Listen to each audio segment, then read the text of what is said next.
spot off, William Byron has a 4-point advantage over Jimmy Johnson for the final playoff spot. It's kind of weird because we're going to Daytona out of the playoffs, but I'm only a few points out of the playoffs. So if I go back there and ride in the back for the first stage and Jimmy doesn't get max points and William doesn't get max points, it'll lock me in. You know what I'm saying? So I have to make sure that I'm ahead of 15th in points, because 16th in points right now could go away if we have a winner that's an Eric Jones. Yeah, you don't want to be on the bubble. Yeah. Right, and when we all know that can happen there more so than anywhere. So I have to be more worried about staying ahead of 15th in points, or as worried about that as I am, the guy that's the first car out. So definitely can't go down there and race, man, and be aggressive and screw up, because if you're the first car out, like Chase Elliott was yesterday. If you just said Chase Elliott would be the first car out of Dover, you just said no way. Well, Clint Boyer can't do that at Daytona. Yeah. If he does that, he could potentially miss his playoff. So we have to go down there, play defense, play smart, and let the first stage shake out. Then hopefully after that point, Clint at dinner on Saturday night, him and Freddie went to eat Italian place there in Dover, and his eyes were set on getting in the top 10 in points, which was an achievable goal. And now that's kind of out the picture because you got to go play defense. This was going to happen. This was going to come about no matter who it was. I mean, there's going to be – this scenario is going to play out. Just you don't know the drivers' names when we go into a playoff deal. Someone's not going to make it. And we didn't know what the names were going to be all year, and this is why you race. This is why you race for every single point you can get during the year. This is where it matters. These guys are in this situation. They're wishing they had 10 points right now. They're wishing, William Byron's wishing he, didn't make this mistake at one track and cost him 10 spots, or maybe he wishes he held these couple guys off here and there, because those 2, 4, 6, 8 points are adding up right now. And at the end of the day, at the plate race, you could literally be within 100 yards of the guy, and you're losing 15 points to him right there. Yeah, I think the bigger storyline, I think, the obvious storyline is the one we're talking about. But the real storyline for TV, in my opinion, is Bubba Wallace's, Ricky Stenhouse's, Eric Jones, Michael McDowell, Corey LaJoie. This is their chance to get in the playoff, and it comes down to a race that at times we've seen it won by cars and drivers that hadn't been competitive all night because everybody else got took out. Finish first you must finish.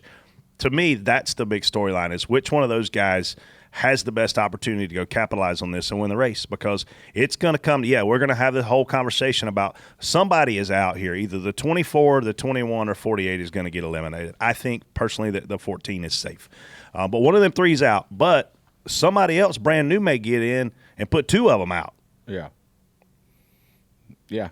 I mean, it's I don't see any reason for now I don't know what our plan is. We sometimes we have to do kind of manufacturer's orders here, but I don't see any reason for us to race at all for a long time on Saturday, because there's going to be a lot of guys. You talked about one. Ricky Stenhouse is probably the most aggressive. Him and Joey are the 2 most aggressive plate racers we've got right now. And he's going to be – this is his race. His chance to get in. He's going to have a fast car too. Yeah. And he made a comment that he thought he was going to win the race yesterday. That's why he was pissed that Joey took him out. I don't know what race. I thought he was too. I had him in DBC picks. But so you see that, like, it's going to be around the stages breaks. It's going to be ultra aggressive. The end of the race, obviously, guys trying to get in position to be ultra aggressive. Like, this is going to play right. We talked about Corey LaJoie. This is going to play right into their hands, to where the guys that like to – Ryan Newman was another one who usually likes to ride around back there. I feel like them guys that like to ride, this is a race that could play right into their hands. See, I think it's the opposite, because Daytona gets real narrow. It's way more narrow than Talladega, and it's hard.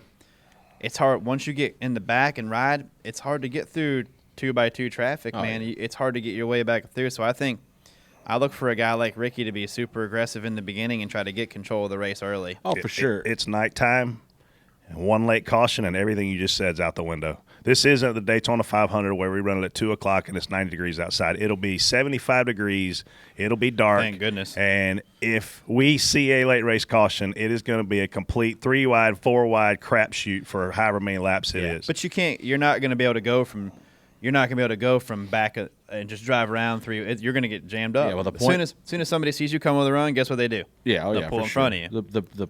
the point being, though, you're banking on the fact that there's not many cars to go through at that point. You know what I mean? If you wipe out, like the one year, the year we finished second in the 500, I think there was like 12 cars running at the end of that. Yeah. You know what I mean? And Yeah. I think that's what you're looking at here potentially. You know, if you got guys being super aggressive trying to get in these playoffs, you're going to see multiple big wrecks. I don't think you're going to see a lot of guys being aggressive. I think you're going to see a lot of guys trying to help other guys. You know what I mean? Like, we're just going to stay in line here. But there's still 6 or 7 guys that are fast enough that have no shot at the playoffs that are gonna like all Reddick. Listen, there's 42 car. There's 12 guys that are locked in to the playoff. Those 12 guys are either going to be aggressive and go try to win the race and get more stage points, because people don't realize a lot of times if you win regular season, you get 15 playoff points. If you finish second, you get 10 playoff points. So those guys that are tight in those points right there, and it goes all the way back to 10th. So if you're 11th in points right now, you want to get 10th and get that playoff point. If you're 10th in points, you want to try to get the 9th or 8th to get those extra playoff points. Those 12 guys have nothing to lose. So they're going to be aggressive. You think Joey Logano is going to go out there and be a like you just insinuated most of the field is? Absolutely not. Them 12 guys are going to race hard. Now, to Freddie's point, Bubba Wallace, if he goes out there and he's aggressive and he gets wrecked, he's stupid, because you literally gave it all away for no chance to be there at the end. Ryan Newman, same thing. I think you got half the field aggressive. The 21, the 24, and 48 can't go out there and ride. No choice. They have to get max points in order to beat each other. And it only takes one mistake to tear up 15 cars at that place. So I think it's huge. We couldn't have more drama going into a final race of regular season than what we're going to have this weekend. Matt DiBenedetto lost 42 points in 7 races and is 9 points over the playoff bubble at Daytona. Yeah, you got to stay aggressive with it. Spot off, because that's not a comfortable position to be in going into this race like that. It'd be nerve-wracking. I think you've been in that position before. Were you in it last year? I usually try to be in nerve-wracking situations. It's kind of where my life lives. Yeah, it's high pressure situation, and definitely not much fun to be in. But you gotta stay aggressive and get everything you can. Like Freddie said, you go into the prevent. Don't change your game plan, man. It's working so far. Don't change it, because you're just giving them an opportunity. I think we thought that Matt would probably maybe have a win by now, and he doesn't. But TJ, as an organization, what are you guys? Have you had any conversations yet about this weekend and helping that guy? No. I mean, I'm sure that it'll be. I'm interested in seeing what the alliances do. We know when we get before what the Chevy camp has done for their guys, that look, you guys are lining up with him. This is our guy. We're pushing him, and I don't know what's going to happen there. This is a harder situation, because it's not almost like one car. You got manufacturers have multiple cars trying to get in. I'm putting you on the spot. If the decision is made that your teammates are supposed to help Matt get stage points, obviously into the race, I know you guys are going to try to win the race. But if the decision is made that you guys are to help him as much as you possibly can help him, who makes that call? Roger Penske, Cindric, your crew chiefs, who makes that call? I'd say it probably comes from the highest up I'd say it probably comes from that. And we've been in situations like that before, but you just try to help as much as you can. But everything I've ever been involved in was, look, help as much as you can, but,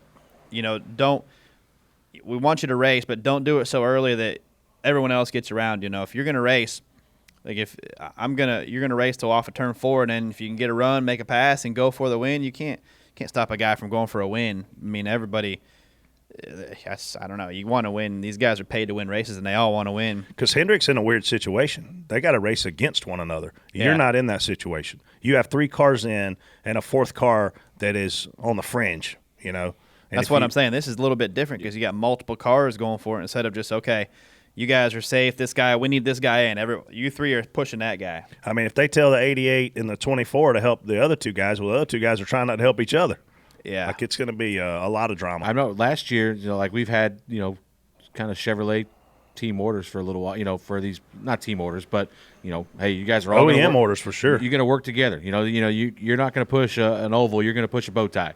Yeah. Or if there's an oval in there, we're going to do what we can to get them out of there. 42 was told to get out from behind us one time. And then there was an emphasis last year put on the guys in the chase. We went to Talladega in the chase, and it's getting up to I don't know if it was a cutoff race or a race before a cutoff race, but there was an emphasis on whoever the 9, 1, 42, whoever they were, like, hey, if we can get in position to, get these guys stage points, that's something we need to consider, So, there's obviously no exact team orders. They kind of just, hey, if we can all work together, it's beneficial for everybody. But that's kind of what we were told. We were, look, if you can help, let's do our best to work together and maximize what we can. But we also want y'all go for the win if you can at the end, but don't do it so early. We're in the middle of the backstretch where the others can stay lined up and blow by everybody. Yeah. I'm gonna tell you right now, if I have an opportunity to help somebody, it's gonna be Matt DiBenedetto, because I think DiBenedetto. I'm not saying I get it right every time, but I mean, you think about this, right? If I am, hell, I don't know, Kurt Busch, right? So Kurt Busch is locked in this playoff. If he has a chance to help Matt D get in, or help Jimmy Johnson get in, which one do you want to have to race against in a playoff? Yeah. I don't want to have to race against Jimmy Johnson, and he get hot and win a couple races, and then boom, all of a sudden you're the guy out because you helped him get in. Like this is there's a lot of brain. I'll methods. take it one further. Help me. You push me in there, and then we'll take all 3 of them guys out, and that's even solid plan. Yeah, that's a good plan. Don't you push me. I'm done with that. Stay away.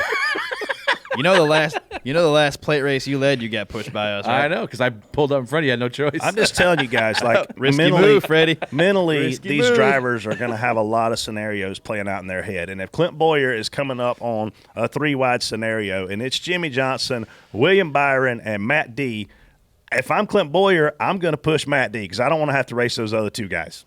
Yeah, I mean, you definitely don't want to put a 7-time champion in the playoffs. I don't know. It'd be hard. I think the 21 has more speed than the 24, but I'm doing everything I can to keep Jimmy Johnson. It may out. look like Jimmy Johnson has the plague on Saturday night. I'm serious. Yeah. None of these guys may want to help him because they don't want to have to race against him. We'll see. Do you hate when strangers come into your home? Who doesn't? That's why I use OfferPad.com to sell my house to avoid showings and open houses. Request your offer at OfferPad.com today.